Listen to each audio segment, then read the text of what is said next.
put a basketball in the hands of Don Ohl, and you get a shooter, a scorer, an Illinois legend. Don grew up in Edwardsville, went on to start at the University of Illinois.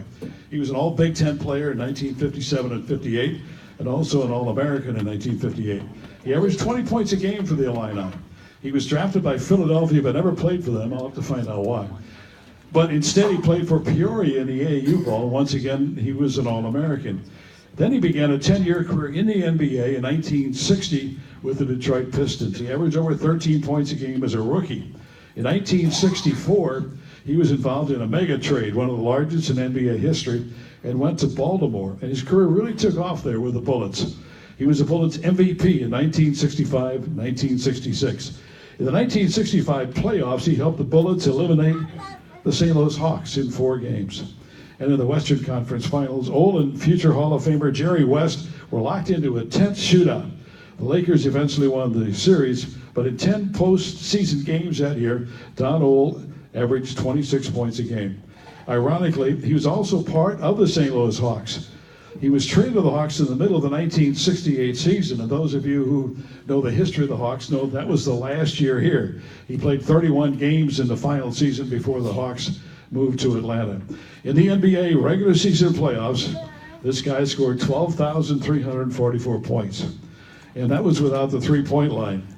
He was a long-range shooter. Who knows what his total would have been under today's rules. How about a game of horse, big guy, huh? Yeah, okay, maybe not a good idea for me. Better yet, let's welcome Don Ohl, this great player, to the St. Louis Sports Hall of Fame.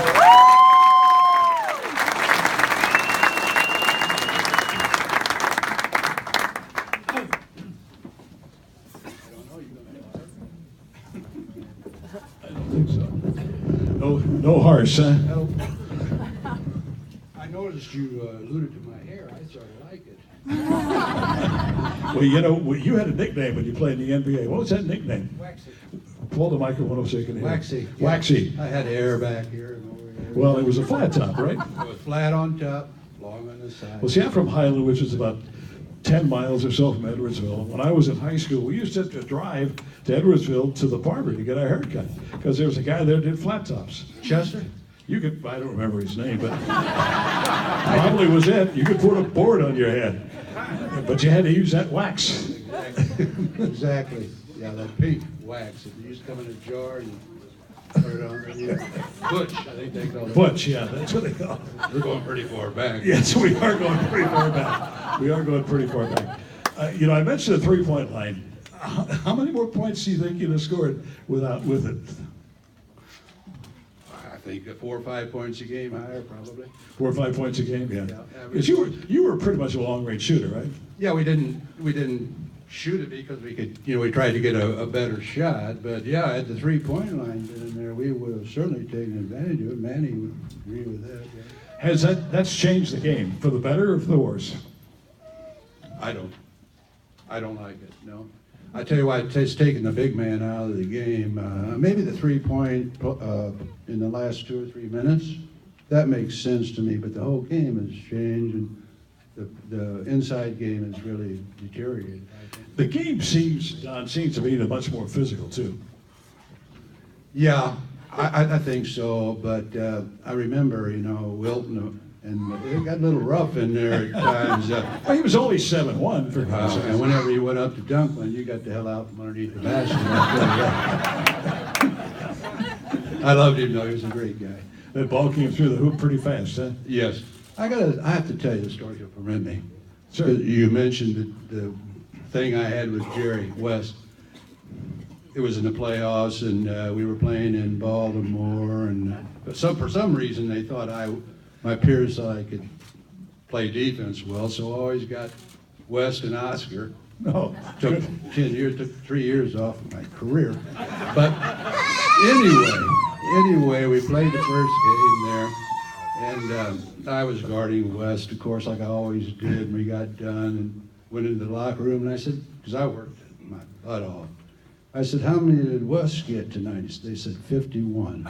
I said, you got to be kidding. I said, I'll tell you one thing, he won't get 51 tomorrow night.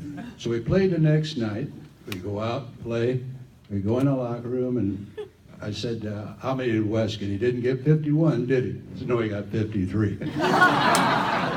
Now, I have to add the caveat, we won both games. Yeah, I did the Metro Conference telecast when the Metro was a really good basketball conference with Oscar Robertson. You talk about a guy that could play. Yeah, I mean, I have so much admiration, respect for Oscar and Jerry too. I mean, they're probably top 50 of all time, so and that speaks for itself. Yeah, they're still trying to break Oscar's records now, and he quit around. Yeah. So Well, Red Auerbach said he was one of the top 5 players ever to play the game. well, I'm biased, but I definitely put it in there. Yeah, he and Russell would be in there for me for sure. Tell me about high school and at Edwardsville. Well, my man Manny and Gub that we started in high school, and Joe Luco and Rich Heron alluded to Joe tonight, which I thought was nice. We got to the state and went to the quarterfinals. Got beat in the semifinals by DeSalvo, and so we finally ended up in the Final Four. Yeah. There's something about playing basketball in a smallish town, isn't there? Wow, I tell you, they're avid fans. I mean, the Friday night game or Saturday night game we played in a gym that held, I don't know, man, you'd have to tell me, maybe 1,300 people. That was the event of the week. And back in those days, everybody had coats and ties. It's funny when they come in, but anyway. Wait a minute, they coats and ties? Yes, they had suits on. Can you imagine that back then? Now, the people know I'm old, but I'm really getting back there. You talk about the fans or the players? Yeah. Well, yeah, both probably. But Joe was a great coach. I had a just tremendous amount of respect for him. It was just great. And Edwardsville was a hotbed, just like Southern Illinois has always been a hotbed for high school basketball and football also. So it's great. Any regrets along the way? Well, I made a mistake. Yeah, when I graduated from Illinois, I didn't think I was good enough to play professional basketball, so I was drafted, but I never bothered to show up. I thought I was going to go work for a big company, but then Caterpillar came along so I could work and play. The AAU, right? AAU, yes. And I was there 2 years, and then thanks to Dickie McGuire and Earl Lloyd, they persisted, bought my rights from Philadelphia for $250, I think, something like that. Boy, you were expensive. Well, someone just asked me, what's your basketball card sell for? I said $2.95. But anyway, It's better than a nickel. I'm getting long here. But I decided to go ahead. Dickie and Earl persisted. I didn't think I was good enough. To be quite honest with you, when I was in college, I didn't think I was good enough to play professional ball. Went to training camp, and first day I said, I belong here. You were good enough. Yes. You certainly were good enough. Don Old, thank you. Congratulations. Welcome to the St. Louis Sports Hall of Fame. Thank you.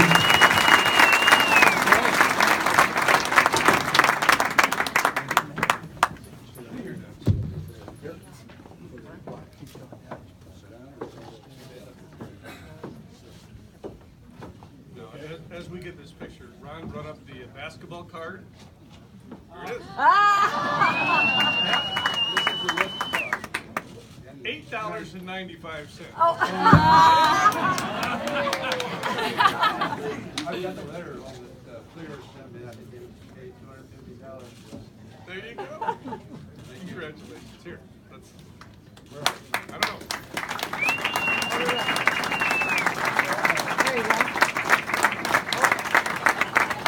$8.95. Well, I'm gonna write it off. How about that?